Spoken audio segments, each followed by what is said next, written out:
CRPF के DG doctor Sujoy लाल thousand जी, SSB की DG Shrimati रश्मि शुक्ला जी, आज जिन्होंने शिस्तबद्ध और शौर्य से प्रेरित परेड का प्रदर्शन किया है, सीआरपीएफ और सीआईएसएफ के मेरे प्यारे जवान भाइयों बहनों, उपस्थित सभी पैरामिलिट्री फोर्सेस के परिवारजनों और तेलंगाना के प्यारे भाइयों बहनों, आप सभी को तेलंगाना मुक्ति दिन की मैं बहुत बहुत शुभकामनाएं देना चाहता हूं और बहुत बहुत बधाई देना चाहता हूं।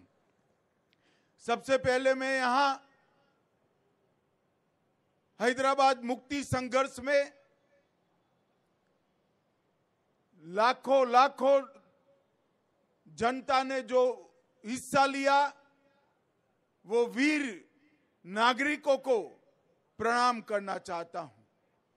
इसके साथ साथ कई लोगों ने हैदराबाद को मुक्त कराने के लिए अपनी जानों का बलिदान दिया, अपना सर्वोच्च बलिदान दिया। वो जनता और वीर शहीद जवानों को भी मैं शीश झुकाकर श्रद्धांजलि देना चाहता हूं। और आज तेलंगाना,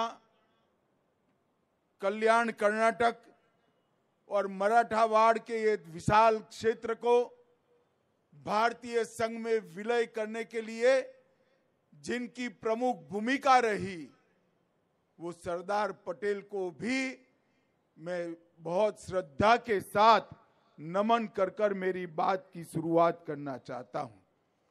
मित्रों, आज तेलंगाना मुक्ति के 75 साल पूर्ण हो रहे हैं। मैं कोई झिझक के बगैर कहना चाहता हूं कि महापुरुष, लोह पुरुष सरदार पटेल न होते तो तेलंगाना को इतनी जल्दी मुक्ति नहीं मिलने वाली थी। वो सरदार पटेल ही थे जिन्होंने सारी चीजों को ठुकराकर सर्वप्रथम राष्ट्र सर्वप्रथम के सिद्धांत को चरितार्थ कर हैदराबाद पुलिस एक्शन की डिजाइन की और उसको खून का कतरा बहाए बगैर निजाम के रजाकारों की सेना को सरेंडर कराने का साहस दिखाया। सरदार पटेल और केएम मुंशी की ये युति ने, ये जोड़ी ने तेलंगाना क्षेत्र के, कर्नाटक के बीदर क्षेत्र के और मराठावाड़ा के ये विशाल क्षेत्र को हमारे महान देश के साथ जोड़ने का काम किया। इसके साथ साथ तेलंगाना मुक्ति के लिए स्वामी रामतीर्थ, एस चेन्ना रेड्डी, नरसिम्हा राव, साईक बंदगी, केवी नरसिम्हा राव, विद्याधर गुरु, पंडित केशव कोरटकर और इसके साथ साथ अनाबेरी प्रभाकरी राव, वद्दम येल्ला रेड्डी, रवि नारायण रेड्डी, बरुगुला रामकृष्ण राव, कलोजी नारायण राव, दिगंबर राव, वामन राव नाइक और श्री वाघमरे को भी मैं मन से श्रद्धांजलि देना चाहता हूं। मित्रों, अभी देश ने अपने आजादी का महोत्सव मनाया और आज तेलंगाना मुक्ति का दिन है। अंग्रेजों के गुलामी से मुक्ति के बाद, समग्र देश आजाद होने के बाद 399 दिन तक यहां पर क्रूर निजाम का शासन रहा और ये 399 दिन, 400 दिन समग्र तेलंगाना क्षेत्र की जनता के लिए नरक की यातनाओं से भी कठिन दिन थे। सरदार पटेल ने इस क्षेत्र की जनता की भावनाओं को सम्मान देते हुए 400वें दिन पर इस क्षेत्र को आजाद किया। कई संगठनों ने संघर्ष किया।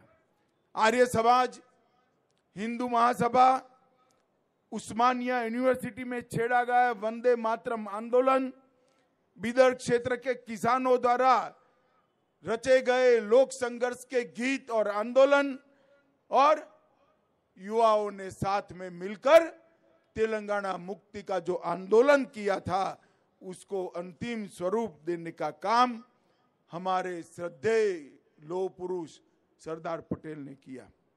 मित्रों, जैसा किशन जी ने बताया, 75 साल तक देश की किसी सरकार ने इस महान दिन को, इसकी ऐतिहासिक स्मृति को हमारी युवा पीढ़ी को याद कराने के लिए कार्यक्रम की रचना नहीं की।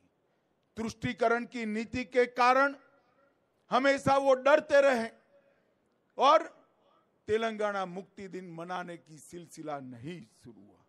मैं देश के प्रधानमंत्री नरेंद्र मोदी जी को बहुत बहुत साधुवाद और बधाई देना चाहता हूं कि 17 सितंबर को गत वर्ष जब 75 साल हुए, उन्होंने एक नई परंपरा शुरू की। 17 सितंबर को सांस्कृतिक मंत्रालय तेलंगाना विमोचन दिन मनाएगा और वो महान शहीदों को श्रद्धांजलि देकर हमारे नई पीढ़ी को ये संघर्ष की याद दिलाएगा। मित्रों, इसके पीछे हमारे 3 उद्देश्य हैं। एक, नए पीढ़ी को, बालकों को, किशोरों को ये महान संघर्ष की याद दिलाना और देशभक्ति के संस्कार से सिंचित करना। दूसरा, उन शहीदों को श्रद्धांजलि देना जिन्होंने हैदराबाद मुक्ति के लिए काम किया। और तीसरा, अपने आप को राष्ट्र को पुनः समर्पित करना कि शहीदों ने जो स्वप्न देखे थे, इस प्रकार के राष्ट्र की निर्मित के लिए हम आगे बढ़े। आज यहाँ पर एसएसबी इब्राहिमपट्टनम के पारिवारिक आवास का वर्चुअल शिलान्यास हुआ है। एसएसबी की फोर्स में काम करने वाले दक्षिण भारत के सारे जवानों के परिवारों के लिए एक नई शुरुआत है और मैं आशा करता हूं उससे परिवारजनों के जीवन में काफी सुलभता आएगी, सुगमता आएगी और सुविधा युक्त जीवन ये जी पाएंगे। आज यहाँ पर प्रसिद्ध पत्रकार और शहीद शोएबुल्ला खान और रामजी गोंड दोनों की स्मृति में डाक टिकट भी जारी किए गए हैं और आज यहाँ दिव्यांग भाइयों और बहनों को भी बैटरी से चालित ट्राइसिकलर का वितरण भी करने वाले हैं, क्योंकि आज हमारे प्रिय प्रधानमंत्री नरेंद्र मोदी जी का जन्मदिन है और उसको हम सेवा दिन के रूप में भी मनाते हैं। आज ही के दिन मोदी जी का जन्म हुआ और विगत 9 वर्षों में आजादी के लिए संघर्ष करने वाले हमारे आजादी के नेताओं ने जो स्वप्न देखे थे, वो भारत के निर्माण के लिए मोदी जी के नेतृत्व में देश बहुत आगे बढ़ चुका है। 11वें स्थान पर जो रही थी हमारी अर्थव्यवस्था 2014 में, वो आज 5वें स्थान पर आई। चंद्रयान पहुंचाने वाला भारत विश्व में 4था देश बना है और G20 के माध्यम से भारत की संस्कृति, भारत की कला, भारत का खान-पान, भारत की वेशभूषा, भाषाएं, ये सभी को विश्व के अंदर प्रसिद्ध करने का काम हमारे सम्माननीय प्रधानमंत्री ने किया है। इसके साथ साथ अफ्रीकन यूनियन को G20 में शामिल कर G20 को G21 में परिवर्तित करने का काम भी हमारे प्रधानमंत्री जी ने किया है। आतंकवाद, क्लाइमेट चेंज और अर्थव्यवस्था के बारे में मोदी जी का दृष्टिकोण समग्र विश्व के नेतृत्व ने आज स्वीकारा है और वो वैश्विक एजेंडा के रूप में दिल्ली डिक्लेरेशन से प्रस्तावित हुआ है। हमारे देश की कई धरोहर, चाहे उड़ीसा का कोणार्क मंदिर हो, चाहे नालंदा यूनिवर्सिटी हो, चाहे मधुबनी का पेंटिंग हो, इसको समग्र विश्व के सामने रखने का काम ये G20 समिट ने किया है। डिजिटल पब्लिक इंफ्रास्ट्रक्चर की वैश्विक मान्यता मिली। यूपीआई, बैंकिंग, आधार और मोबाइल टेक्नोलॉजी में भारत में जो क्रांति हुई है, इसकी भूरी भूरी प्रशंसा समग्र विश्व के नेताओं ने की है। मित्रों, आज मैं यहाँ आया हूँ तब बहुत लंबी बात करना नहीं चाहता, परंतु एक बात जरूर कहना चाहता हूं। ये 400 दिन के निजाम के शासन में यहाँ की जनता ने जो अपार यातनाएं सहन की है, इसका हिसाब विश्व की यातनाओं के इतिहास में कहीं पर मिलना नहीं। इसीलिए सरदार पटेल ने कहा था, स्वतंत्र हैदराबाद भारत के पेट में कैंसर के समान है, उसका ऑपरेशन के बगैर और कोई रास्ता हो नहीं सकता।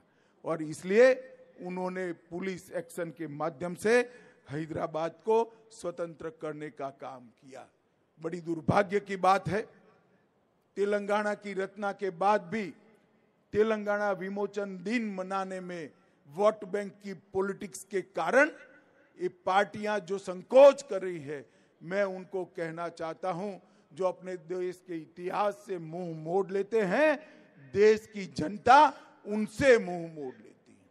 हमारे देश के इतिहास पर गौरव कर कर, हमारे शहीदों के शहादत पर गौरव कर कर, स्वतंत्र संग्राम के इतिहास पर गौरव कर कर ही हम इस देश और हैदराबाद को, तेलंगाना को आगे बढ़ा सकते हैं।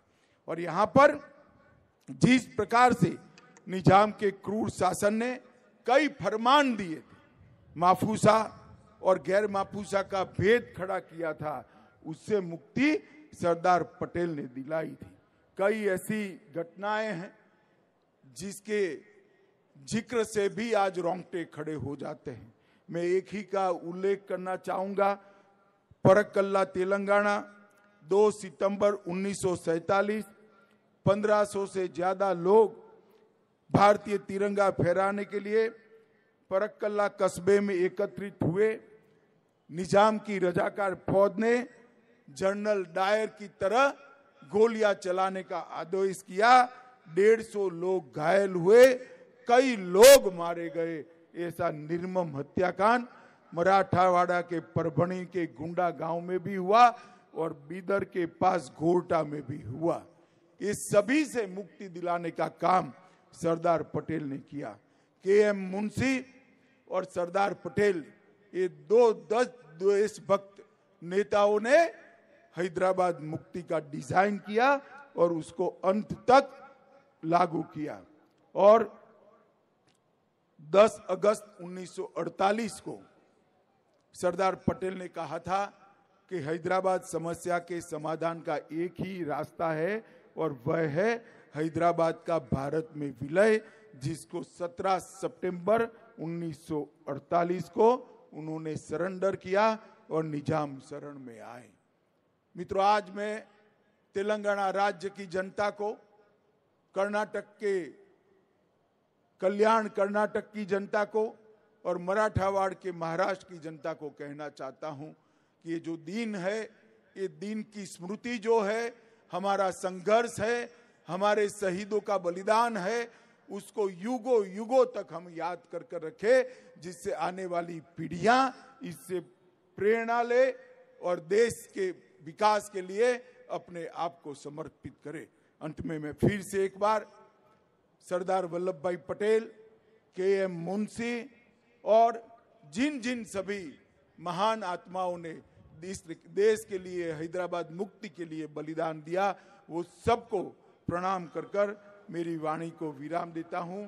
मेरे साथ फिर से एक बार बोलिए, भारत माता की, भारत माता की।